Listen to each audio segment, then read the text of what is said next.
Welcome to the deep dive. You guys sent us a ton of articles all about Pakistan's talent crisis. Yeah, And, well, it seems like all of you are really trying to get a grip on what's happening over there. it's a super complicated situation for Hmm. sure. I Yeah. mean, we're talking about way more than just economics. There's a Right. whole web of social and political and personal factors Right. that impact millions of lives.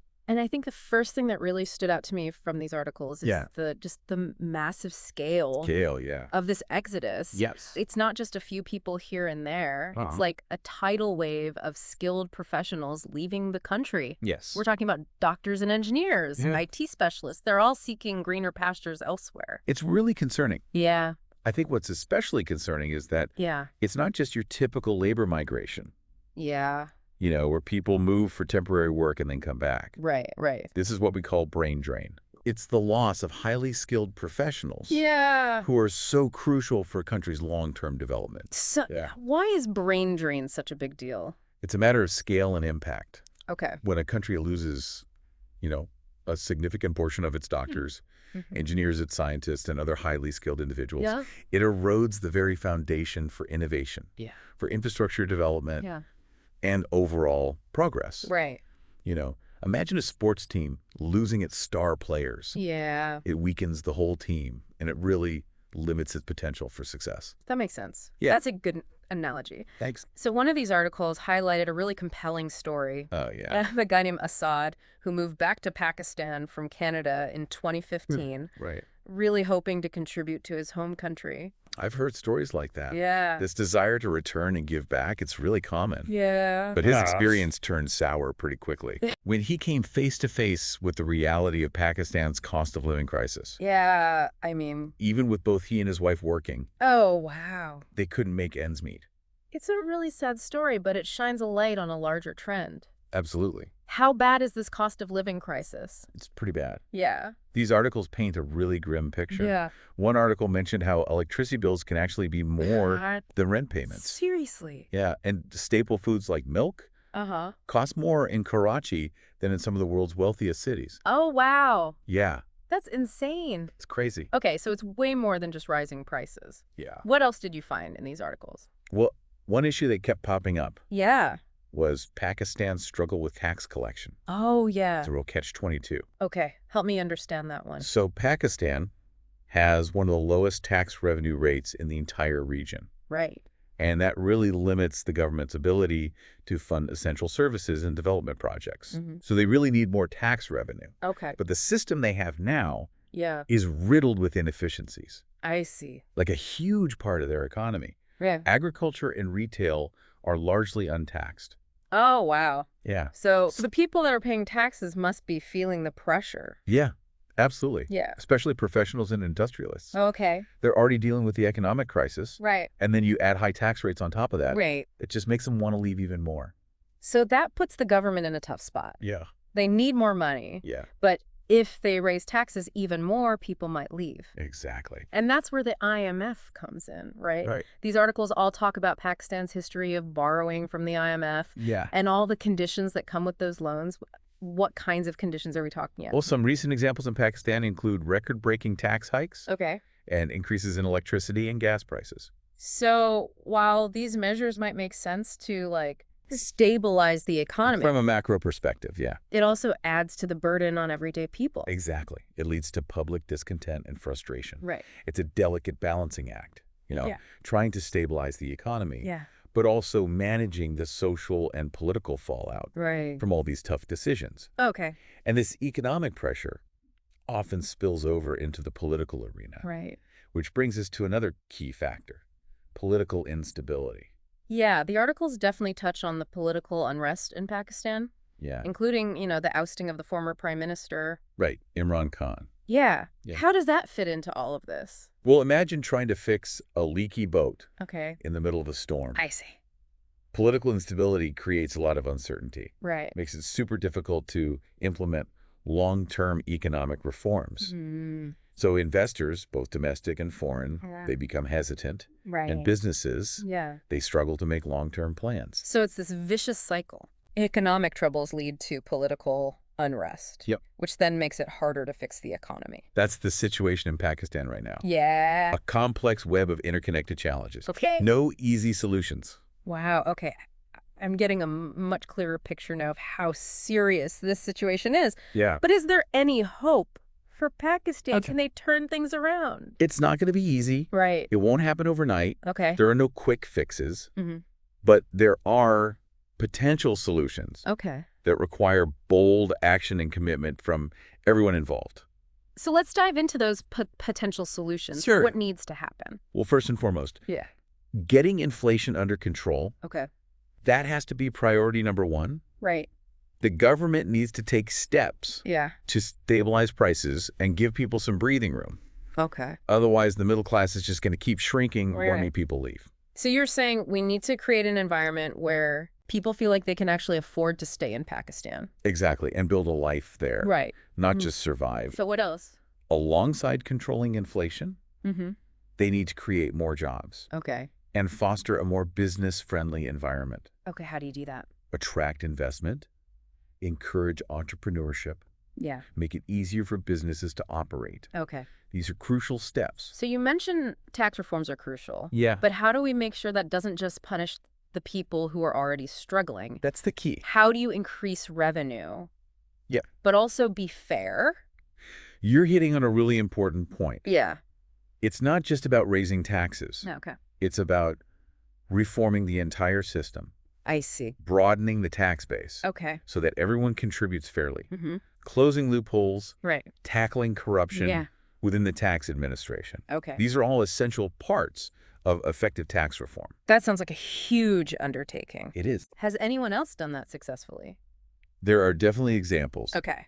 Take Ireland in the 1980s. Okay. They were struggling with similar challenges. Okay. High unemployment, stagnant economy, people leaving in droves. Right. They made some strategic investments in education, Okay. focused on attracting foreign investment, Mm-hmm. and implemented some tough fiscal reforms. Okay. And they transformed their economy. Wow. Now they're a global hub for technology and innovation. So there is a roadmap for success. There is. It's not impossible, Not at all. but it takes strong leadership Absolutely. and a willingness to make some difficult decisions. That's for sure. And political stability is super important. Yeah, it's paramount. Sustained economic progress is impossible without that. Right. We talked about that vicious cycle, Yeah. how that can really make things worse. Right. So yeah, Pakistan needs a period of stability to implement these reforms and rebuild trust. Okay, this all makes a lot of sense. Yeah. But while these solutions address the big picture stuff, Yeah. I'm also thinking about the people. right. What about the impact on the people who are left behind? That's a crucial question, Yeah. and one that we often overlook Yeah. when we talk about these big macroeconomic trends. We get caught up in the numbers. We do. Yeah. But behind every statistic, there's a human story, Right. a family that's impacted, a dream that's deferred. So what are some of the human consequences? Well, for starters, it creates a huge gap Yeah. in crucial sectors like healthcare and education. Right. When experienced doctors and teachers leave, Yeah. it has a direct impact on the quality of services Yeah. available to ordinary Pakistanis. Okay. And it puts a strain on the people who stay behind. Right. Imagine being a doctor or a teacher Yeah. in a system that's constantly losing its most experienced I professionals. see. You're forced to take on more work, longer hours, Right. and try to fill those gaps. Yeah. It's a recipe for burnout and disillusionment, And it creates a sense of hopelessness. especially for young people Yeah. just starting out. If all they see is their peers leaving Yeah. their role models, seeking opportunities elsewhere, Right, it can be incredibly discouraging. right. They start to question if there's even a future for them in their own country. Yeah, So this crisis is not just about numbers on a spreadsheet. right. It's about real people facing real challenges Okay. and making difficult choices. About their lives and their futures. Exactly. It seems like Pakistan's relationship with the IMF is a big part of this. Yeah, it's complicated. Can you help us unpack that a little bit? Sure. Pakistan has relied on IMF loans for decades Okay. to manage its economic challenges. Right, and those loans come with strings attached. They do. You mentioned tax hikes and increased utility prices, Right. but can you give us some more details on the types of reforms they usually ask for?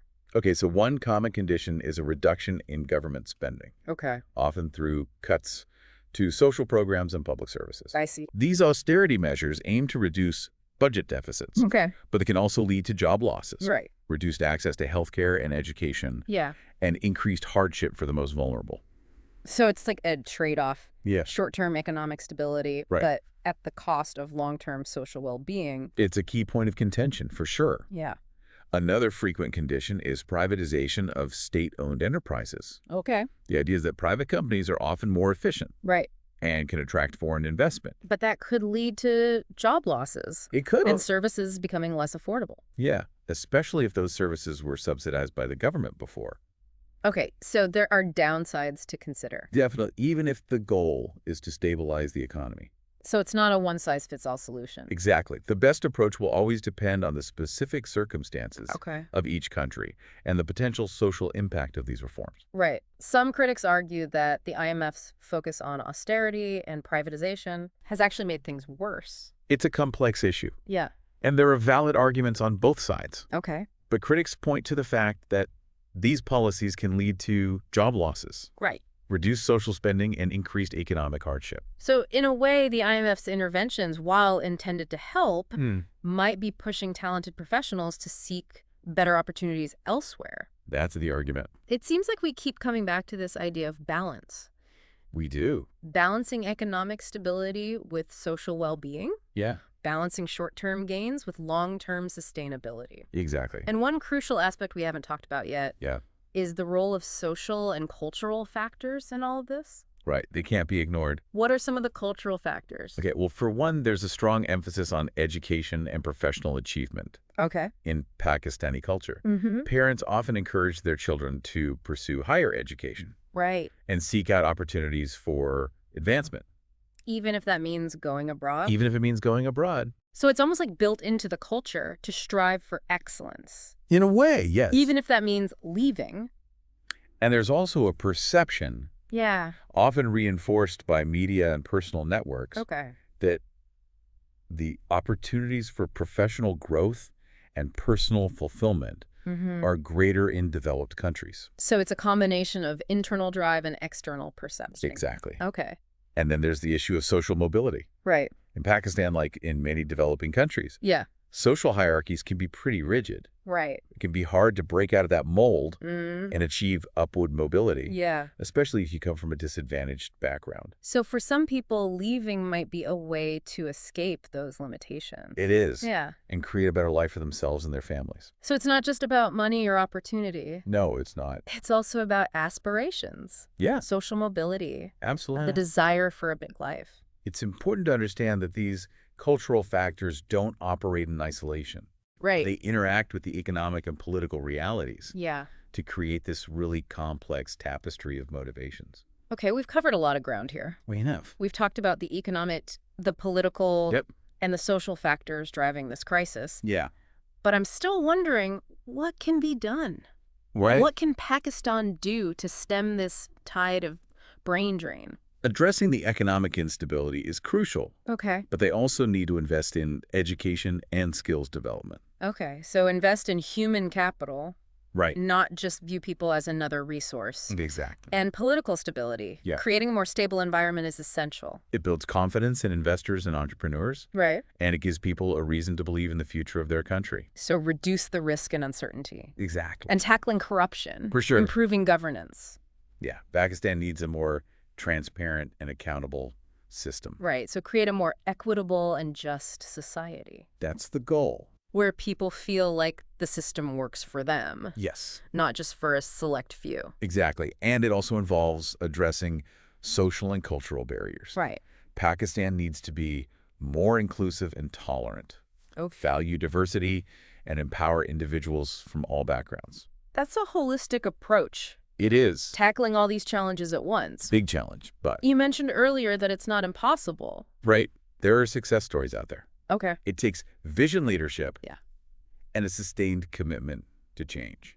This situation really makes you wonder, What's that? what are the hidden costs of all of this? Yeah, Not just for the countries that are losing talent, but for the whole world. that's a great point. When a nation loses its brightest minds, it's not just losing doctors and engineers. Right. It's losing potential breakthroughs, Yeah, solutions to global problems, absolutely. advancements that could benefit everyone. Imagine a world where the next life-saving medical discovery never happens because the mind that could have brought it to life Yeah. felt forced to seek opportunities elsewhere. It's like a hidden tax on human progress. I like that, a hidden tax. Yeah. And that raises the stake. It's not just about the economic well-being of one nation. No, it's not. It's about the collective potential of humanity. Well, absolutely. So what can we do on a global scale? Well, it starts with recognizing the value of human capital. Oh. Not just as an economic asset, but as a source of innovation, creativity, and progress. Okay, so a fundamental shift in how we value talent Exactly. and what it means to nurture it. And alongside that shift, Yeah. we need to create a more equitable and inclusive global system. Okay. A system that provides opportunities for people to develop their skills Yeah. and pursue their dreams no matter where they were born. So level the playing field, Yes, create opportunities for everyone to succeed, exactly. not just those born in privilege or in specific locations. Right. It sounds like a tall order, but it's necessary. It does. It involves addressing global inequalities, Yep. promoting fair trade practices, investing in education and healthcare in developing countries, Right. and creating a more just and equitable world order. It's a big task, It is. but it's one we need to tackle together I agree. if we want to unlock the full potential of humanity. I couldn't agree more. It requires collaboration and empathy Yeah. and a willingness to see beyond our own borders. Well said. So as we wrap up this deep dive into Pakistan's talent crisis, Yeah, I think we've uncovered some really important insights. we have. Not just about the challenges facing Pakistan, Right. but about brain drain's broader implications for the entire world. It's been a fascinating conversation, It has. and I hope it sparks some new thoughts and ideas for our listeners. Me too. To our listeners, keep exploring, keep learning, and keep asking those tough questions. Yeah. The world needs your curiosity, your insights, and your willingness to make a difference. And never underestimate the power of your own voice. Every voice counts. It does. And every action, no matter how small, Yeah. can contribute to a more just and equitable world. Okay, so to wrap up Yeah. this deep dive into Pakistan's talent crisis, Mm-hmm. I hope you're walking away with a deeper understanding of how complex this issue is Right. and how urgently it needs to be addressed. I hope you're also inspired to take action, Yeah. however small it may seem. Stay informed. Engage in constructive dialogue. Support initiatives that foster talent development. Use your voice. Advocate for a more just and equitable world. Every voice matters. And every action can create a wave of positive change. So until next time, keep exploring, keep learning, and keep striving to make a difference. This is the Deep Dive signing off. Bye. Bye. So we were talking about the IMF in Pakistan, Yeah, right. and it seems like it's a pretty major player in this whole situation. It is. Yeah. It's complicated. Pakistan has relied on IMF loans for decades to try and, Yeah. manage its economic problems. But those loans come with conditions, right? They do. You mentioned tax hikes and, increased utility prices as examples. Yeah. But can you give us a little more detail on what kinds of reforms the IMF usually pushes for? Sure. So one common condition Yeah. is reducing government spending. Okay. And that often happens through cuts to social programs and public services. I see. These are called austerity measures. Right. And they're meant to reduce budget deficits. Right. But they can lead to job losses, Yeah. reduced access to healthcare and education, Yeah. increased hardship for the most vulnerable. So it's kind of a trade-off. Yeah. Short-term economic stability, Right. potentially at the cost of long-term social well-being. Yeah, it's a major point of contention. Yeah, I can see that. Another frequent condition is privatization Okay. of state-owned enterprises. Okay. The idea is that private companies are often more efficient Right. and can bring in foreign investment. So that can also lead to job losses, It can. right? And services might become less affordable. Exactly. Especially if those services were subsidized by the government before. So it's not all positive. It's not a perfect solution. Even if the goal is to, stabilize the economy. It's a complex situation, for sure. So it's not a one-size-fits-all kind of thing. Definitely not. The best approach will always depend on the specific circumstances, Right. and the potential social impact of those reforms. Some critics would say that the IMF's focus on austerity and privatization has actually contributed to the problem. It's a tough one. Yeah. There are valid points on both sides, Okay. but critics argue that these policies can lead to job losses, Yeah. reduced social spending, increased economic hardship, Right. especially for the middle class. So the IMF's interventions, Yeah. while intended to help, Could actually be pushing those talented professionals right, to look for better opportunities elsewhere. Okay. It's a valid argument. and it highlights the need for a more, Yeah. holistic approach to economic development, A more balanced approach. like one that considers Yeah. not just the macroeconomic indicators, The numbers. yeah, but also the human side of things, Exactly. the social impact. The well-being of the people. Yeah. Okay. So we keep circling back to this idea of balance. It's a recurring theme for sure. Balancing economic stability with social well-being. Right. Balancing those short-term gains with long-term sustainability. Absolutely. Finding solutions that works for everyone. And speaking of balance, Yeah. there's another aspect we haven't fully explored yet. What's that? The social and cultural factors at play. Oh, yeah. Those are important too. What are some of those cultural factors that might contribute to brain drain? Well, there's a strong emphasis on education and professional achievement Okay. in Pakistani culture. Right. So parents often encourage their kids to pursue higher education, Yeah. to seek opportunities for advancement, Okay, even if that means going abroad. even if that means going abroad. It's almost like it's built into the culture to strive for excellence, In a way, yes. even if it means leaving home. There's also a perception, Right. often reinforced by, media and personal networks, Yeah. that developed countries offer better opportunities for professional growth Right. and personal fulfillment. So it's a mix of internal drive and external perception. Exactly. Okay, what else? There's also the issue of social mobility. Okay. Social hierarchies in Pakistan, like in many developing countries, Yeah. can be pretty rigid. Right. It's not easy to break out of that mold Yeah. and, achieve upward mobility. Especially if you come from a disadvantaged background. Exactly. So leaving might be seen as a way to escape those limitations, It is for many, create a better life. right, for themselves and their families. So it's not just about money or just opportunity. No, it's a combination of factors. It's about aspirations. Right. It's about social mobility, Absolutely. this desire for a better life. It's important to remember Yeah. that these cultural factors don't exist in a vacuum. They interact with the economic and political realities yeah. to create a complex web of motivations. Right. It's complicated. It is. Okay, so we've covered the economic factors, Mm-hmm. the political factors, Yeah. the social factors, all contributing to this crisis. We have. But what can be done? What concrete steps can Pakistan take Well- to address this brain drain? We've talked about addressing the economic instability, Right. but alongside that, Yeah. investing in education and skills development. Investing in human capital. Yes, nurturing that talent Right. and creating a culture of innovation. Not just attracting talent, but making sure it has the space to thrive. Exactly. Yeah. And then there's the issue of political stability. Right.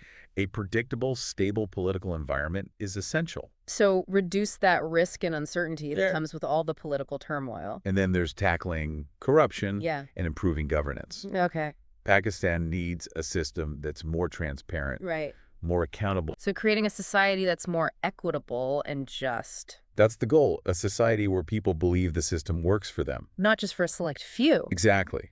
It means addressing social and cultural barriers too, Okay. creating a more inclusive and tolerant society, Right. one that values diversity Yeah. and empowers people from all backgrounds Yeah. to reach their full potential. It's a lot to tackle. It's a multi-pronged approach. But you said earlier it's not impossible. Not at all. There are success stories out there. Okay. It takes vision. Mm. It takes leadership. Right. It takes a sustained commitment to change. This has been a really fascinating conversation. It really has. Unraveling all the layers of this talent crisis in Pakistan. It goes deep. It's not just about what's happening inside the country. Right. It shows how connected the world really is. Absolutely. This deep dive has really shown that talent migration, Yeah. it's not just about individuals looking for better lives. It's a bigger picture. It's way more complicated than that. It's a complex web. Yeah. Economic, political, and social factors are all intertwined. For sure. And then you add technology into the mix. Right. Things get even more complicated. Technology creates opportunities, Yeah. but it can also create problems. Right. Like it connects people. Yeah. It can lead to innovation. But it can also make inequalities worse. If everyone doesn't have equal access. Exactly. So we need holistic solutions. That's the key take. What does a systemic shift actually look like? It starts with a change in how we think about talent. Okay.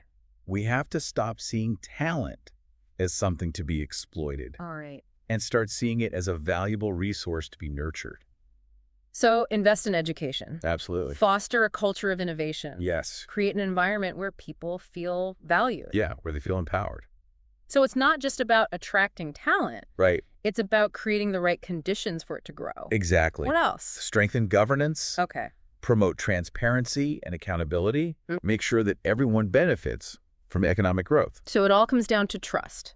It does. Trust in the government, trust in the system. And trust in the future. And how do we build that trust? Through action. Okay. Investing in things like healthcare and education, tackling corruption, Right. creating a level playing field for businesses and individuals. So everyone has a fair shot. Exactly. Regardless of their background or connections. So this is a complex challenge that needs a multi-pronged approach. It does. We have to commit to sustainable development, Long-term vision. where human capital is just as important as economic growth.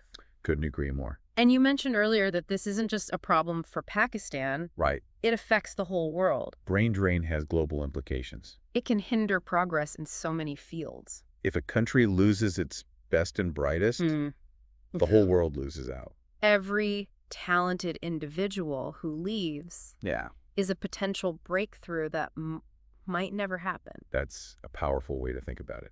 It really highlights the responsibility we all share. To create a world where talent can thrive. Wherever it comes from. Exactly. And that brings us back to diaspora engagement. People who have left Yeah. can still play a part. Through investment mentorship, Yeah. advocating for change back home, They can be a bridge, connecting people, sharing knowledge. working towards a common goal. We're all part of a global ecosystem. That's a good way to put it. Our success depends on creating opportunities for everyone. So it's not a zero-sum game. No, it's not. When one nation succeeds, The whole world benefits. when talent is given a chance to flourish. We all win. So as we wrap up this deep dive into Pakistan's talent crisis, Yeah. I hope you're walking away with a better understanding of how complicated this issue is I hope so too. and how urgently we need to address it. This is a call to action. What can our listener do to make a difference? Stay informed. Oh. Engage in constructive conversations. Support organizations that are working on this issue. Use your voice to advocate for a more just and equitable world. That's a great message to end on. Thank you. So until next time, keep exploring, keep learning, and keep striving to make a difference. This is the Deep Dive signing off.